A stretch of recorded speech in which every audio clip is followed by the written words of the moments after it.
Welcome மக்களே. இப்போ இந்த கேஸ் ஸ்டவ் நீங்க பாத்தீங்கன்னா கருப்பு கலர்ல துருப்பிடிச்சு போய் ஒரு மாதிரி இருக்கா. இப்போ இதை கிளீன் பண்றதுக்கு உண்டான டிப்ஸ சொல்றேன், கேளுங்க. ஃபர்ஸ்ட் நல்லா தண்ணியை வந்து சூடு பண்ணிக்கணும். நல்லா கொதிக்க கொதிக்க உள்ள தண்ணி எடுத்து இதுல ஊத்திக்கோங்க. நல்லா கேஸ் ஸ்டவ் முங்குற வரைக்கும் ஊத்திக்கணும். ஊத்திட்டு இதுல வந்து கொஞ்சோண்டி ஒரு ஹாஃப் லெமன் புழிஞ்சு விட்டுக்கோங்க. கடையில அங்க பக்கத்துல வந்து ஈனோ பாக்கெட் போட்டோன்னே நல்லா அந்த மாதிரி பபிள்ஸ் மாதிரி வரும். நெக்ஸ்ட் இது போட்டனையும் 1 டீஸ்பூன் பேக்கிங் சோடா போடணும். லைட்டா மிக்ஸ் பண்ணி வச்சுட்டு கொஞ்ச நேரம் ஒரு 2 to 3 ஹார்ஸ் கழிச்சு நீங்க செக் பண்ணீங்கன்னா அதுல இருந்து அழுக்கு ஆட்டோமேட்டிக்கா வெளியே வந்துடும். ஸோ இப்போ 2 to 3 ஹார்ஸ் போல ஆயிருக்கு.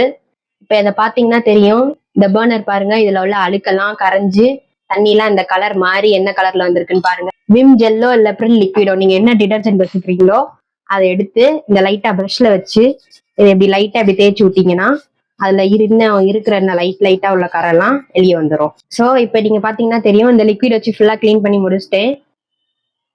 ஸோ அப்ப இருக்கிற வித்தியாசமும் இப்ப இருக்கிற வித்தியாசமும் உங்களுக்கு தெரிஞ்சா இதை ஃபாலோ பண்ணிட்டு எப்படி இருக்குன்னு கமெண்ட்ல சொல்லுங்க. ஓகே, பாய். நெக்ஸ்ட் வீடியோ பார்ப்போம்.